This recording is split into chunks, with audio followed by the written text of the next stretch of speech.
একটা কাস্টমারের কথা আসলে বলতেই হবে। উনি একটা ভিডিও দেখে বরিশাল থেকে উনি একবারে এক কাপড়ে চলে এসছে, এসে শুধুমাত্র আমার ডাবিং এর উদ্দেশ্যেই এসছে, এসে সে ডাবের পুডিং এবং আমার সমস্ত আইটেম খেয়ে ওভাবেই আবার লঞ্চে করে চলে গিয়েছে। তো এটা আমার কাছে অনেক বড় পাওয়া ছিল যে শুধুমাত্র আমাদের এই আইটেমগুলো ট্রাই করার জন্য সুদূর বরিশাল থেকে একজন এসে এভাবে খেয়ে গেছেন, এটা আমার কাছে অনেক বড় পাওয়া। আমার অনেক রিলেটিভস আমাকে বলেছেন যে তুমি বিবিএ কমপ্লিট করা একটা মেয়ে, তোমার হাজবেন্ড ইঞ্জিনিয়ার, তুমি ডাব বিক্রি করো। তো আমি তখন আসলে ওভাবে উত্তরটা দেইনি, তবে পরে মনে হচ্ছে যে ঠিক আছে, ইনশাল্লাহ আমার কাজই আসলে আমাকে অ্যান্সারটা দিয়ে দেবে যে আমি আসলে ডাবই শুধু বিক্রি করি না, ডাবের বাব বিক্রি করি।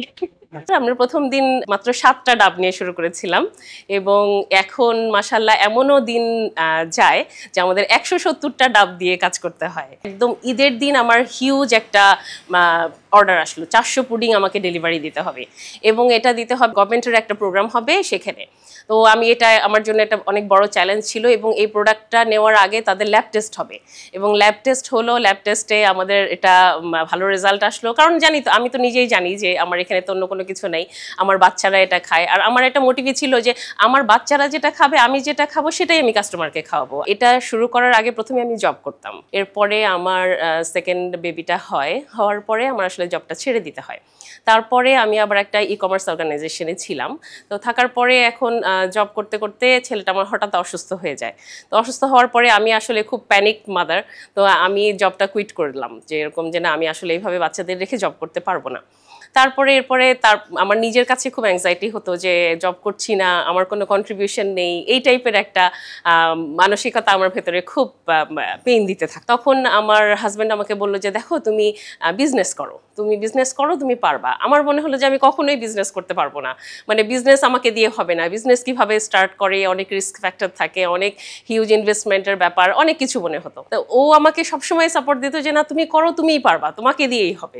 তো এই জিনিসটা আমাকে অনেক বড় ক্লিক করে যে এত ও আমাকে এইভাবে ট্রাস্ট করছে, তাহলে আমি একটু করে দেখি। না, আমার একদম প্রথম থেকেই ফিজিক্যাল শপের ঘটনাটা হচ্ছে আমার হাজব্যান্ড যখন আমাকে সাপোর্ট দিলেন, বললেন যে হ্যাঁ তুমি এটা শুরু করো। তো আমি আমার বড় ছেলে দুজনেই খুব এক্সাইটেড। ও বলছে যে আম্মু তারা চলো আমরা একটা নাম সিলেক্ট করি। তো ওর বাবা তখন নামটা দিল ডাবিং। তো ডাবিং এর সাথে আমি আবার একটা ট্যাগ লাইন দিলাম যে ডাবিং, এটা শুধু ডাব না, ডাবের বাপ। তো এটা সবাই খুব পছন্দ করলো। তারপরে আমার বড় ছেলে ওই আসলে লোগো টোগো ডিজাইন করে দিল। তারপরে আমরা 7 দিনের মধ্যে একটা ফুড কার্ট দাঁড় করালাম। আমাদের বাসার কাছে একটা খুব ভালো ক্রাউড আছে, ওখানে অনেকগুলো ফুড কোর্ট আছে এবং ফুড কার্ট বসে। তো ওখানে আমরা ওটা নিয়ে গিয়ে সেট করলাম। সেট করার পরে তো আলহামদুলিল্লাহ খুব ভালো রেসপন্স ছিল। তো 6 মাসের মাথায় তখন আমরা একটা দোকানের পজিশন নিয়ে ওখানে একটা শপ নিয়েছি। আমার কাছে আইসক্রিম বানানোটা খুব চ্যালেঞ্জিং ছিল। ওটা আসলে পারফেকশন আসছিল না, যেহেতু আমার এই টাইপের কোনো কোর্স করা নেই, কোনো কিছু নেই। ওটা আমার আসলে এক্সপেরিমেন্ট করতে করতে তারপরে একটা পারফেক্ট জায়গায় এসে পৌঁছেছে। তারা সবসময় ভালোই ফিডব্যাক দিত। তারপর যখন কিন্তু আমার কাছে মনে হতো আমি নিজে স্যাটিসফাইড হতে পারছি না।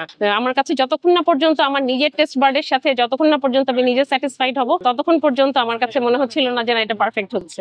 এটা আসলে খুবই চ্যালেঞ্জিং, কারণ হচ্ছে ডাব জিনিসটাই তো খুবই আসলে সলিড এবং খুবই শক্ত একটা জিনিস। এটা থেকে পানি এবং শ্বাসটা সেপারেট করে তারপরে ওটাকে প্রসেসিং করে ওটাকে আবার পিলিং করতে হয়। পিলিং করে আমার পাতলা শ্বাস, মোটা শ্বাস আলাদা করতে হয়, পুডিং এর জন্য আলাদা শ্বাস করতে হয়, আইসক্রিম স্মুদির জন্য আলাদা করতে হয়। তো এই পুরো প্রসেসটাই আসলে খুবই হেক্টিক। তো এই জন্যই আসলে হয়তো অনেকেই চাইলেও ইনিশিয়েটিভটা নিতে পারেন না আর কি। আলহামদুলিল্লাহ আসলে যারা খেয়েছে 99% মানুষই খুবই আলহামদুলিল্লাহ খুবই পজিটিভ ফিডব্যাক দিয়েছে। এজন্য আমি এত কষ্ট করার পরও যখন মানুষ এসে বলে যে এটা খুব মজা লাগছে, এটা খুব রিফ্রেশিং, তখন মনে হয় যে না, আমার সারা দিনের কষ্টটা সার্থক হয়ে গেছে। এক সময় আমি ডাবের আচার তৈরি করেছিলাম, যেটা হচ্ছে কচি ডাবের উপরের অংশটা অনেকটা চালতার মতো দেখতে। তো ওটা নিয়েও বেশ সমালোচনার মুখোমুখি হয়েছি। আমাকে একজনের ট্যাগ নাম দিয়ে অনেক কিছু বলা হয়েছে যে তুমি তো ওরকম হয়ে গেছো যে কিনা নুডলস দিয়ে অনেক কিছু তৈরি করে। তো এই জন্য আমি আসলে ওটা এখন অফ করে দিয়েছি। বেসিক্যালি আসলে না, আমার নিজের সাথেই নিজের একটা চ্যালেঞ্জ ছিল, একটা ফাইট ছিল যে আমি কিছু একটা করব, আমি বসে থাকবো না, আমি নিজে ইন্ডিপেন্ডেন্ট হব। এই চ্যালেঞ্জটা থেকেই আমার আসলে আসা। কি খাচ্ছ এখন তুমি? আইসক্রিম। ডাবের আইসক্রিম অন্য কোথাও খাইছো কখনো? না। এটা খাইতে কেমন লাগে? অনেক মজা, আমার মনে হয় এটা সারাদিন খাই।